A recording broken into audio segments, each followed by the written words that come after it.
น้องเมื่อนอายุจักปีก่อ14 ปีเด้อพี่น้องเอ้ยเรียนอยู่พี่น้องเฮียนอยู่แต่อีต้นของน้องเรียนอยู่ห้องม.3แต่ว่าประมาณมีคนมักน้องก็พร้อมออกเลยเนาะแม่นพร้อมเอาเลยพี่น้องพร้อมเอาผัวเลยได้เพราะว่าอดบ่ได้เนาะเพราะว่าหมู่ก็เอาผัวเบิดแล้วเนาะยังแต่น้อง1 2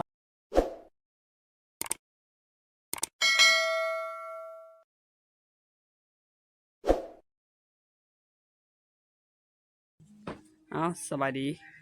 มินี่กามาหาน้องซื้อน่าได้ก่อนน้องเมินน้องเมื่อนไปเนาะน้องสาวเมื่อนเมื่อกี้นี้เห็นน้องตักน้ำเนาะเฮาก็เลยมาถ่ายคลิปนำน้องเมื่อนอายุจักปีก่อน14 ปีเด้อพี่น้องเอ้ยน้องกะเข้าห้องเรียนอยู่บ่เข้าเรียนห้องใดก่อนโอ้เรียนอยู่ห้องม.3เนาะใกล้สิจบแล้วพี่น้องแต่ว่าส่วนหลายเขตนอกในชนบทเฮานี้เขาเจ้าจะเรียนแต่ห้องป.5 กับห้องม.4พี่น้องถ้าว่าคนมีทุนก็เรียนจนจบก็มีแต่ว่าส่วนหลายเขาเจ้าจะเรียนแต่ป.5 กับม.4นี่แหละบ่แม่นว่าบ่อยังเรียนแต่ว่าบ่มีทุนเนาะโอ้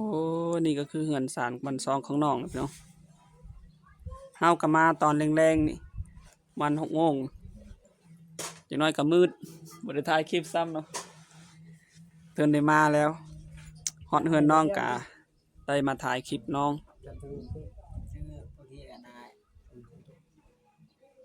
น้องเคยเข้ากล้องอยู่บ่เคยมีคนมาถ่ายอยู่เนาะคือว่าเคยเห็นอยู่เขามาถ่ายแต่ว่ายังบ่ได้ฮู้ชื่อซ้ำสาวเมืองเนาะสาวเมืองพี่น้องคิดว่าสาวเมืองโอ้น้องเมืองพี่น้องน้องเมืองอายุ14 ปียังเรียนอยู่ห้องม.3เด้อพี่น้องความฝันของน้องกันเรียนจบมาอยากเป็นหยังก่อนอยากเป็นเก็บกู้ อยากเป็นเก็บกู้บ่เก็บกู้นี่มันบ่จำเป็นต้องเรียนเด้คนบ่ได้เข้าเรียนก็เป็นได้เนาะแม่นเป็นได้บ่ต้องเรียนจบห้องม.ใดก็เป็นได้ยิ่งตามวาสนาตัวนี้ยิ่งตามวาสนาเพราะว่าเพิ่นจะคัดเลือกเนาะของว่างอยากเป็นแต่ว่าความฝันของน้องเนาะอยากเป็นเก็บกู้ระเบิดเพราะว่าอยู่บ้านของน้องนี่มีระเบิดหลายเนาะก็เลยอยากเก็บให้เบิดแม่นจังได้ก็ดีกว่าความฝันของน้องก็มีแต่อยากเป็นแม่นกูแดดได้ตากแดดตากฝนได้เก็บกู้ระเบิดมันแม่นง่ายเด้แต่ว่าแดดก็สู้เนาะแต่ว่าเงินเดือนเพิ่นก็ให้หลายพี่น้องเดือนนึงก็6-7 ล้านอย่างต่ำแดดกดเอาใจมากเนาะเรื่องผู้บ่าวผู้สาวนี่ยังกันว่ามีคนมักพร้อมเอาอยู่บ่หรือว่ายังให้ใหญ่กว่านี้ก่อนจังเอาหรือว่ายังบ่ถึงเนาะแม่นยังบ่ได้พร้อมเปิดใจบ่หรือว่าเปิดใจเลยถ้าว่ามีคนมักเปิดใจป้าไปน้องมีคนมักก็เปิดใจเลยเด้มีใจก็ทักมาถ้าว่ามี FC ฝั่งไทยสนใจน้องคนไทยก็รับได้อยู่บ่รับได้คนไทยก็รับได้คนลาวก็รับได้เนาะแม่นคนลาวคนเวียดก็รับได้หมู่เฮาก็รับได้ได้เบิดพี่น้องคนคือกันเพราะว่าคนคือกันระบบสาวลาวเป็นคนคัดเคินสาวลาวในเขตชนบทหลังจากอายุยัง14 ปีแต่ว่าถ้ามีคนมักน้องก็พร้อมเอาเลยพี่น้องเอ้ยมีคนมักคนฮักก็พร้อมเอาซึ่งมื้อนี้ก็บ่าวลิงชนบทก็ถ่ายคลิปให้พี่น้องได้เบิ่งได้ชมการดำรงชีวิตวิถีชีวิตของน้องคงฟันอยากเฮียนอยากเป็นเก็บกู้ระเบิดแต่ว่าการฟันซื่อๆทุกคนฟันซื่อๆเนาะถ้าว่าเป็นไปได้ก็อยากเป็นเนาะแม่นย่านมันบ่ได้เป็นแม่นเพราะว่าอยากได้เก็บกู้มันเงินเดือนสูงแม่นมันแตกต่างเงินเดือนนั่นน่ะ เป็นนายคู่ก็แตกต่าง เดือนหนึงมีแต่ล้านปลายหรือว่า2ล้าน อันนี้ฮอด7-8ล้านนะทุกคนพอของฝันซื่อ อืม ๆแต่ของน้องนี่เป็นคนคัดเคินในชนบท ยังคัดเคิน ผู้ใดใจ เนาะ บุญ อยากซื้อ ช่ว เรื ย อ น้องเด็กน้อยๆก็ดีอกดีใจ ประทับใจเห็นพี่เห็นน้องสาวลาวนี่แม่นยากจนที่สุดในหมู่บ้านแห่งหนึ่งในชนบทนี้ก็มาดำรงชีวิตมื้อนี้ก็ไปอยู่เขตสะบานใกล้โอ้ เอ้ยกกพี่น้อง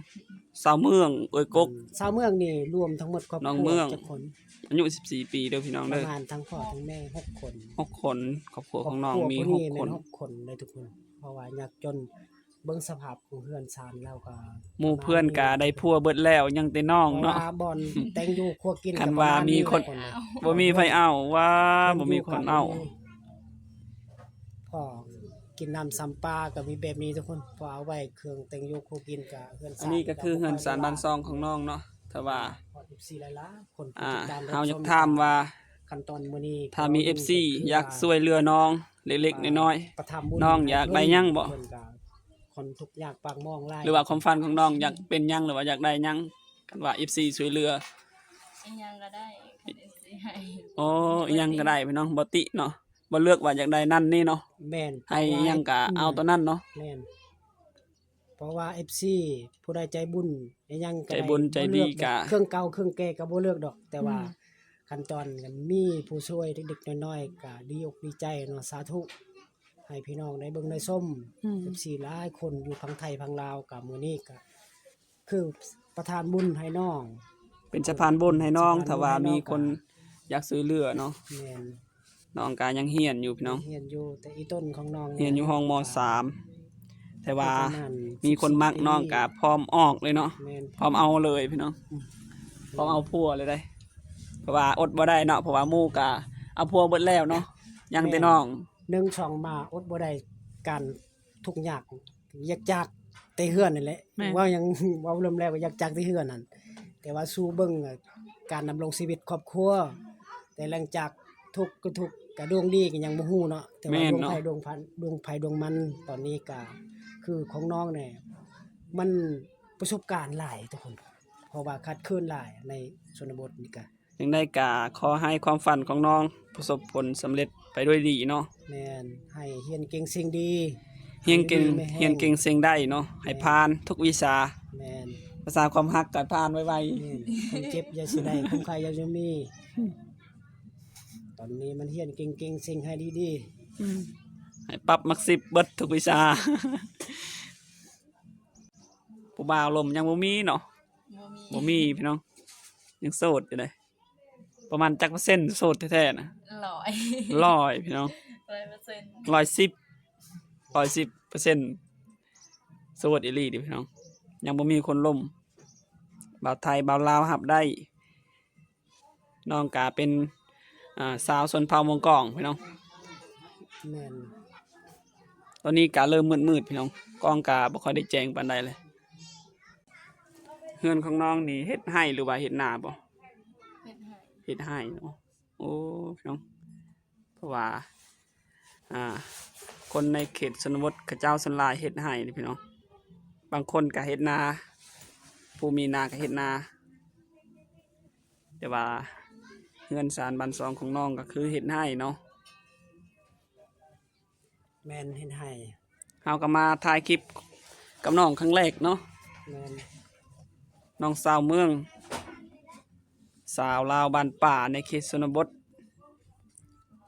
หาครั้งแรกในชีวิต โสด 100% เด้อพี่น้อง เพราะว่าดนนี่มันข้าวเวียกหลาย เอาสำหรับคลิปนี้ก็บ่มีหยังหลายเด้อพี่น้องเอาก็ขอขอบใจน้อง ที่ให้ถ่ายคลิปนำกันเนาะก่อนจะจบคลิปให้น้องก็บอกลา FC ก่อนบ๊ายบายก่อน บ๊ายบายเจอกันคลิป สุขภาพแข็งแรงเด้อโอ้น้องกามารยาทดีพี่น้องเพราะว่าน้องยังเฮียนอยู่เนาะเอาสำหรับคลิปนี้กาจบเพียงเท่านี้เด้อพี่น้องเจอกันคลิปหน้าอีก